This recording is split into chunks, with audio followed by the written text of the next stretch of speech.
The Vietnam War is a funny thing. Its very name has become a catchphrase and practically the main meme of the planet. But at the same time, could you immediately say why the conflict started, what the sides wanted, and how it ended? Don't worry, we'll do it for you. In the next couple of minutes, you'll learn the meaning of Johnny, they're in the trees, meet the charming Viet Cong, and become an expert in any debate. Stay tuned. First, let's show Vietnam on the world map again.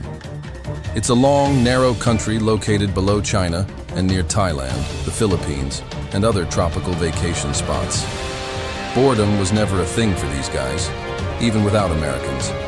In its 1,000-year history, you could count the peaceful days on your fingers.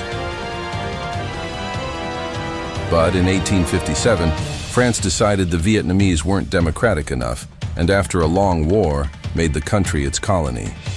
That lasted until the end of World War II. But here's an important point. Since 1860, Vietnam had a powerful independence movement, and the war in Vietnam technically began in 1941. Why so early? Because that's when the Viet Minh was officially formed, an organization led by Ho Chi Minh that sought independence. On paper, Vietnam was still French, but in reality, it was fully occupied by Japan. After all, it was Duy du Phu. So Vietnam found itself fighting both France and Japan at the same time. In fact, during WO2, Vietnam was at war with everyone. That didn't stop the US president from calling Ho Chi Minh a hero 20 years before he became enemy number one. In 1945, when Japan fell, Vietnam had one enemy left, France. Vietnam's war for independence against France and a small British expeditionary force is called the First Indochina War. But truthfully, it's one long conflict. This is when the US stepped in. Why? Because the Viet Minh was socialist to the bone. On September 2nd, 1945, they declared independence and formed the Democratic Republic of Vietnam, a communist state on paper. The US didn't like the idea of a strong socialist camp, so they supported France with advisors, funding, and ammo. That iconic napalm in the morning smell? It was first experienced not by American GIs, but by French soldiers. From 1945 to the 1950s, the French tried to retain control of the colony. By 1954, 10 years before US boots hit the ground, America was already funding 80% of the war effort, basically fighting on France's side. But the French completely botched it. Despite their 115,000-strong, well-equipped force with tanks, planes, and napalm, they lost to fewer than 100,000 Vietnamese, barely an army. Up to 1954, the Viet Minh didn't even have a single tank or warship, but they won. Following Korea's example, Vietnam was split in two along the 17th parallel. The north went to the DRV, and the south remained under French control for a while. Now we get to the key issue. Unlike Koreans, the Vietnamese were united and didn't want to be split into two countries. They demanded elections, which were planned for 1956. But of course, that never happened. The US was too afraid of a communist thorn in its side. Still, even before that, the Viet Minh had already executed 5% to 50% of their own population under fake charges. Despite that, they had support, even in the South. By 1957, communist uprisings began in rural South Vietnam. Peasants were the driving force and the scariest military power. These guys had been fighting for generations, with neighbors, the French, and the Chinese. Speaking of China, it competed with the USSR for influence over Vietnam's communists, and pretty much won. Still, globally, both China and the USSR opposed the US and quietly armed North Vietnam with tanks, weapons, and experts. That helped the DRV get strong enough to eye the rich southern lands. And, as mentioned, they had support there. Not so much for ideology, but because Southerners felt like a US colony. Unlike South Korea, which yielded peacefully, Vietnamese on both sides wanted independence. And so, the South Vietnamese tried to fight on their own.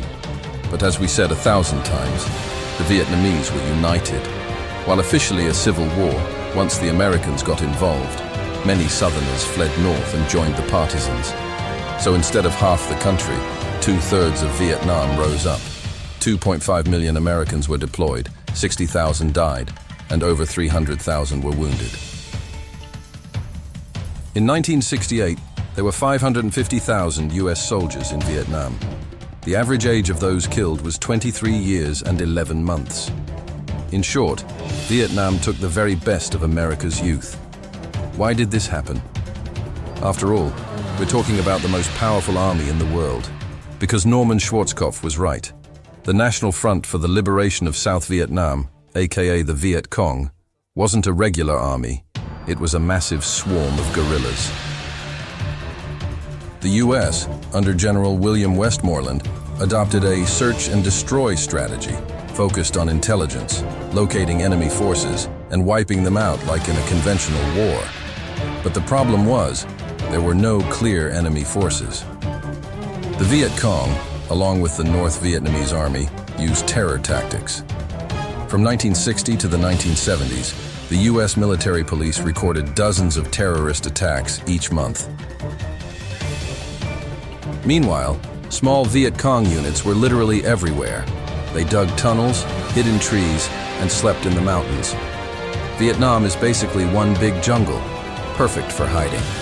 The Americans came ready to fight a traditional army, but ended up facing thousands of guerrillas. They fought with everything, from WWA Japanese rifles to captured German weapons. Their deep knowledge of the terrain and total desire for independence created miracles. Take bombing, for example. During all of World War II, the Allies dropped 2.7 million tons of bombs on Germany. Know how much the US dropped on Vietnam in under 10 years? 6.7 million tons, almost 3 times more. And the result? Zero.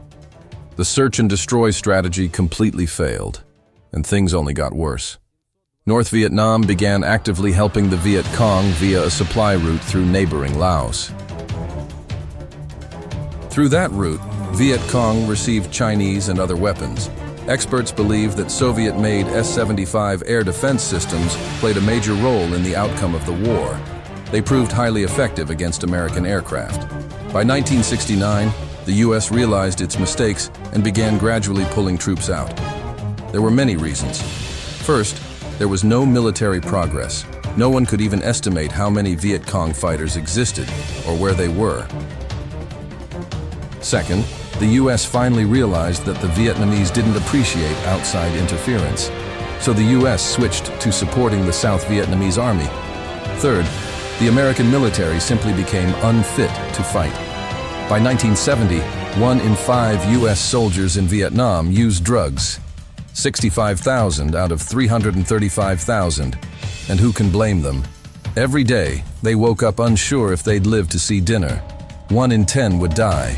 Endless booby traps, bombs, and terror attacks wore everyone down. With no end in sight, the US basically left the war like a beaten dog. And even though by 1972 the Communists controlled only 10% of South Vietnam, the writing was on the wall. In 1973, a peace treaty was signed. One of its terms was the complete withdrawal of US forces. And as soon as America pulled out, the Viet Cong and the North Vietnamese Army launched a full offensive. The offensive had mixed success at first, but without American support, South Vietnam quickly crumbled. On April 30th, 1975, the Communists raised their flag over the Independence Palace in Saigon. The Democratic Republic of Vietnam officially won, despite the fact that the whole world was against them. Besides the US, South Vietnam was helped by South Korea, Australia, Japan, Taiwan, and others. But let's not forget, the Viet Cong also had generous support from their communist brothers. Former Soviet officer Mark Sternberg wrote about 4 Soviet fighter divisions and pilots who fought under Vietnamese names against Americans in the skies. That's believable. After all, the Cold War was at its peak. And the participation of 90 S-75 air defense systems with full crews is officially confirmed. To sum it all up, interfering in another country's internal conflict is a risky game. The key reason for America's defeat? Their own involvement. The footage of US troop withdrawal remains one of the most shameful moments in US military history. And in global history, it's another example of how big powers play war games on someone else's turf. A civil war in one small country turned into a mini world war, with around 10 nations involved on both sides. And by conservative estimates, this game cost 5 million lives, most of them civilians. Civilians who couldn't care less about communism or capitalism. Civilians who didn't know geopolitics. Civilians who just wanted to live, not die. And by cruel irony, they became bargaining chips in global conflicts. And as modern history shows, the lesson of Vietnam didn't teach the planet a thing. See you next time, friends.